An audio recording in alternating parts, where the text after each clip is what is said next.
It's not so easy. என்னது to be an independent girl.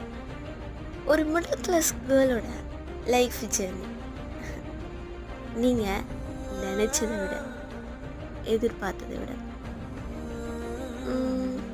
சொல்லப்போனால் நீங்கள் எதிர்பார்க்காததை விட கஷ்டமாக இருக்கும்.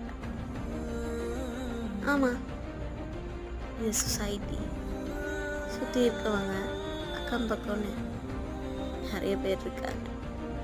அவங்க எல்லாரையும் சமாளித்து அவங்க கேட்குற பதிலுக்கெல்லாம் சிரிச்சுக்கிட்டே போகணும்.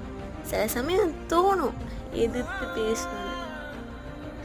அவங்க எதிர்த்து பேசுகிறதுனால எதுவும் மாறப்போகிறது. ஜஸ்ட் எங்களால் முடியும் அப்படிங்கிறத ப்ரூவ் பண்ணுறதுக்குள்ள எங்கள் பாதி காலமே ஓடிட்டு.